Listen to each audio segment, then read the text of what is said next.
ఈరోజు ప్రభుత్వం ఏర్పడి సంవత్సరం అవుతుంది. ముఖ్యంగా నన్ను గెలిపించినటువంటి గజపతినగరం నియోజకవర్గం ప్రజానికానికి మంత్రివర్గంలో నాకు అవకాశం కల్పించినటువంటి గౌరవ ముఖ్యమంత్రి మంత్రివర్యులు శ్రీ నారా చంద్రబాబు నాయుడు గారికి, మా యువ నాయకులు లోకేష్ గారికి నా ధన్యవాదాలు తెలియజేసుకుంటూ, ఈరోజు పరిపాలన గత సంవత్సర కాలంలో మనకి ప్రభుత్వం అప్పచెప్పినప్పటి నుంచి ఒక దయనీయ స్థితిలో పరిపాలన ఇవ్వడం జరిగింది. రాష్ట్రానికి అప్పు భారం, ఇవ్వాల్సిన పేమెంట్లు ఇవన్నీ ఉంటుండగా పొజిషన్ తీసుకున్నటువంటి గౌరవ ముఖ్యమంత్రి వాళ్ళు రాష్ట్రాన్ని ఈ సంవత్సరం కాలంలో ఒక మంచి పరిపాలన ఇచ్చారని చెప్పుకోగలుగుతాను. ఎందుకంటే సుమారు 70% ఏవైతే ఎలక్షన్ ప్రామిసెస్ ఉన్నాయో అవి ఫుల్ఫిల్ చేయడంతో పాటు మన గ్రామాల్లో, మన జిల్లాల్లో అభివృద్ధిని కూడా ఎక్కడ ఆపలేదు.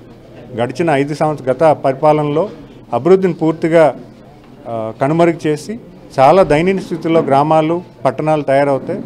ఈరోజు ప్రభుత్వం వచ్చిన వెంటనే మనం రోడ్స్ని నెలకొల్పించుకోగలిగాము.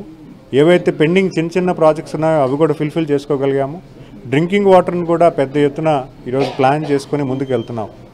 ఇవన్నీ కాకుండా ఇండస్ట్రీస్ తీసుకురావడంలో కానీ, పరిపాలన ఆర్టీజీఎస్ సిస్టమ్ తీసుకురావడంలో కానీ, వాట్సాప్ గవర్నెన్స్ తీసుకురావడంలో కానీ, ఇవన్నీ కూడా ఈ సంవత్సర కాలంలో ప్రభుత్వం తాలూకా సక్సెస్ అని చెప్పుకోవాలి.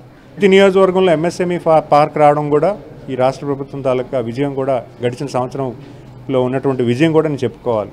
మనం ఈ గడిచిన సంవత్సరం కాలంలో చేశారంటే మన అందరం కూడా అభినందించాల్సిన అవసరం ఎంతైనా ఉందని మీ ద్వారా ప్రజానికానికి కోరుకుంటున్నాను.